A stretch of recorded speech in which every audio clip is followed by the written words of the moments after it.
Welcome to the Deep Dive. We're the show that cuts through the noise to get you right to the heart of big ideas.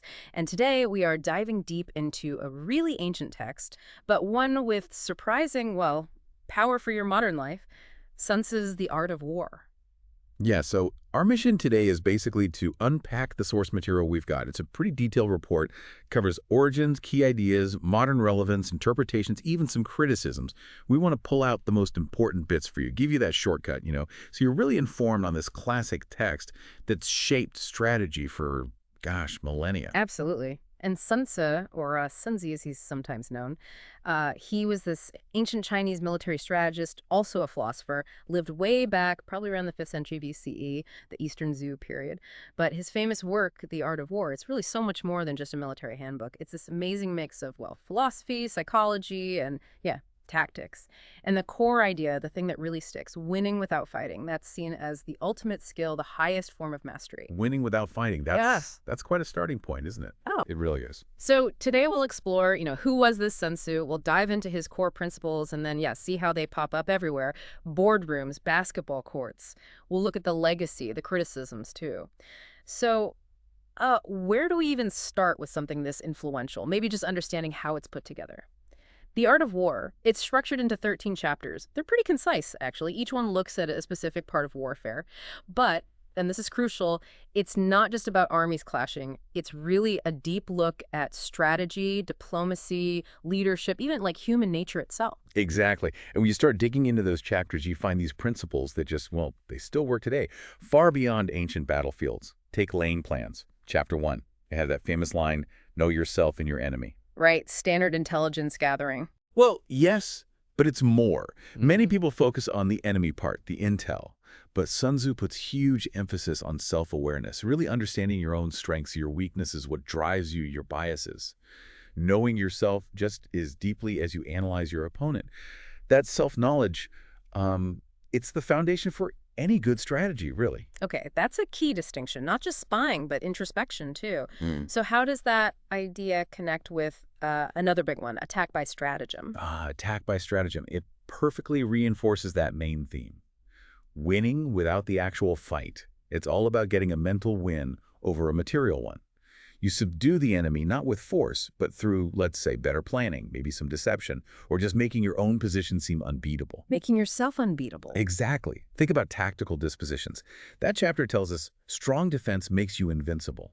It's about preparing so thoroughly, so meticulously, that you simply can't be successfully attacked. Your opponent looks at you and sees no way to win. So they just give up. Yeah. Ideally, yes.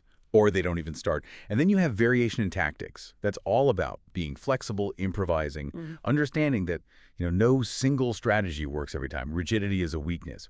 What's really fascinating, I think, is how often the text pulls back from direct confrontation. It focuses instead on preparation, on understanding, adaptability. The goal is often to make conflict unnecessary if you play your cards right. It's this focus on the indirect, the psychological. That's where the real genius lies. And that genius, that focus on winning before the fight, really shines through in some of the most famous quotes, doesn't it? Oh, definitely. Like, all warfare is based on deception. Okay, expert opinion. How does that translate today? Say you're navigating a corporate merger or a political campaign. Is it just about lying or something else? It's usually much more nuanced than just outright lying, though, well, that can happen. It's more about things like strategic ambiguity, managing the flow of information, maybe highlighting certain strengths while downplaying weaknesses. It's about shaping how your competitor perceives your position.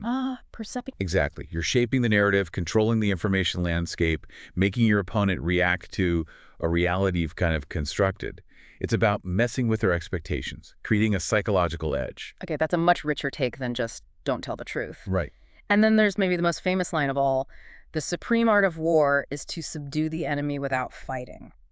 We touched on it, but can you give us some solid examples? How does this play out off the battlefield? Absolutely. This is key. It's not just avoiding troops clashing, it's getting what you want without that costly head-on conflict. So in diplomacy, it could be strategic patience, building coalitions, using sanctions, or cultural influence, what we now call soft power. Soft power, right? In really high-stakes negotiations.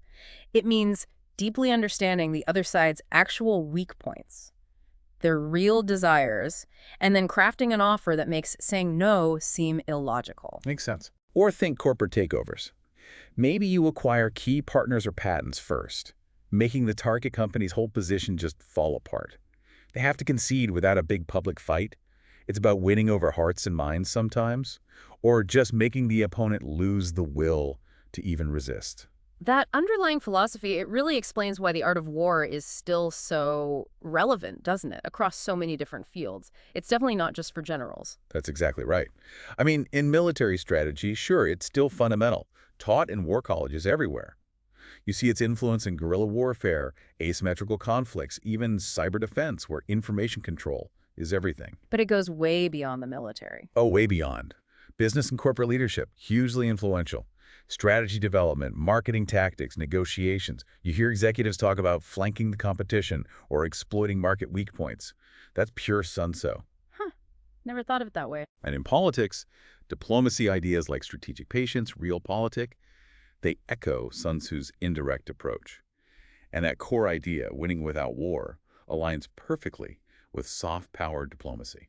And it even filters down further, right? I mean, I could totally picture a football coach using Sun Tzu, like telling the team to subdue the enemy without fighting by just crushing their morale in the second half. Exactly. You laugh, but lots of coaches actually cite the art of war. They use it for insights on team morale, reading opponents, controlling the game's tempo. Wow. And even personally, right, it talks about discipline, situational awareness, how to handle conflict in your relationships or navigate your career path. If you zoom out, it's clear Sun Tzu isn't just about armies. It's a guide for navigating pretty much any competitive situation, even, your own internal challenges. And the cultural legacy, the historical impact, it's just immense. This isn't some dusty old book ignored for centuries. Not at all. It's influenced huge figures, people like Mao Zedong, Napoleon, General Douglas MacArthur, apparently, and I read it's even used in CIA training. That's all true. And its influence spread east, too, profoundly. In Japan, it shaped samurai codes for centuries. And then later, it influenced Japanese business management, things like Kaizen, continuous improvement, and Keiretsu strategies, those big interconnected business groups. Then it saw this massive resurgence in the West after World War II, and especially during the corporate boom in the 80s, when everyone was looking for a competitive edge. Okay, so it's hugely influential, but it's not perfect, right? There must be criticisms. Oh, definitely. And it's important to talk about those limitations. One common criticism is, well, it's vagueness. Vagueness, how so? Because it's written in this aphoristic style, short, pithy statements. That makes it timeless? Sure. But it also means it can be interpreted in, well, lots of different ways, sometimes even contradictory ways. Like, what does deception really mean in every situation? Exactly. When I first heard that criticism, my reaction was kind of, well, isn't that the point? It adapts. Yeah. But you see the danger. Applying it too loosely, maybe? Right, you could justify anything. Possibly. Which leads to another point. The risk of over-application. People try to apply it to everything, and sometimes it just becomes superficial, or even misleading if you don't understand the nuance. Okay. And finally, there's the contextual gap. Yeah. Let's be honest. Ancient Chinese warfare tactics don't always map directly onto, say, modern drone warfare or digital conflict without some serious adaptation. Good point. So, yeah, it raises a really important question. How do we make sure we're using these, timeless principles wisely? How do we avoid just using them superficially? That's the key question. So after all this, what does it really mean for you listening? Well, we've seen that Sun Tzu's Art of War stays relevant because it's not just about battlefields. It's really a manual for understanding conflict, strategy, and maybe most importantly, human nature. And those things, they don't really change, do they? Whether you're leading an army or just trying to get a promotion. Precisely. And I think in today's world, which is getting more and more complex, where direct confrontation is often just way too costly. Yeah. The Art of War teaches this profound wisdom about indirect influence, about meticulous preparation, about psychological mastery. It's about the power of the strategic mind, not just brute force. Exactly.